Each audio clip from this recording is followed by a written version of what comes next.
पर एक छोटी सी मिट्टी की एक छोटा सा गांव था, रामपुर। गांव के चारों तरफ हरे भरे खेत, मिट्टी की खुशबू और दूर तक फैली कच्ची गलियां थीं। गांव के आखिरी छोर झोपड़ी में गोमती अम्मा अपने बेटे रघु और पोती चंदा के साथ रहती थीं। गोमती अम्मा की उम्र काफी हो चुकी थी, लेकिन उनके चेहरे की मुस्कान आज भी वैसी ही थी।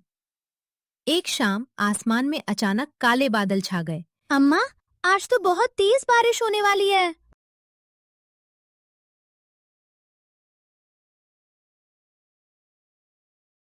हाँ बिटिया, लगता है आज बादल भी खूब बरसने वाले हैं। तू जल्दी से घर के अंदर रखे कपड़े उठा ला। चंदा दौड़कर कपड़े अंदर ले आई। तभी तेज हवा चली और झोपड़ी के बाहर रखा मिट्टी का दिया बुझ गया। अम्मा, अब तो बिजली भी चली गई। घर में बस यही एक दिया बचा है। इसे संभाल कर रखना बेटा। अंधेरा कितना भी गहरा हो, एक छोटा सा दिया भी रास्ता दिखा देता है। रघु मुस्कुराया, लेकिन उसके चेहरे पर चिंता साफ दिखाई दे रही थी।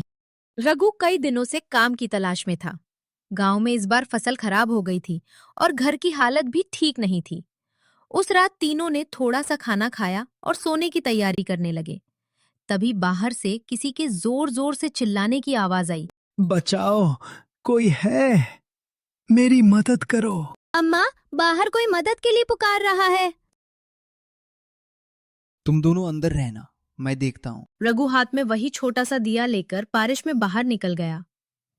कुछ दूर जाने पर उसने देखा कि गांव का बूढ़ा डाकिया हरिया काका कीचड़ में गिर पड़े थे। ताका, आपको चोट तो नहीं लगी? बेटा, पैर फिसल गया।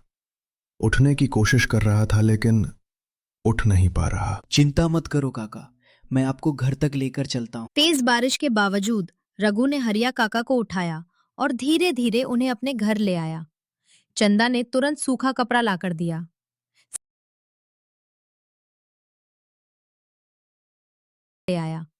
चंदा ने तुरंत सूखा कपड़ा लाकर दिया। बेटी, भगवान तुम्हारा भला करे। हरिया काका ने अपनी पुरानी थैली खोली और उसमें से एक लिफाफा निकाला। रघु, ये चिट्ठी तुम्हारे लिए है। कई दिनों से तुम्हें ढूंढ रहा था। शहर की एक अनाज मंडी में काम निकला है। तुम्हारे बारे में मैंने वहां के मालिक से बात की थी। उन्होंने तुम्हें काम देने के लिए बुलाया है। रघु कुछ पल तक उस चिट्ठी को देखता रहा।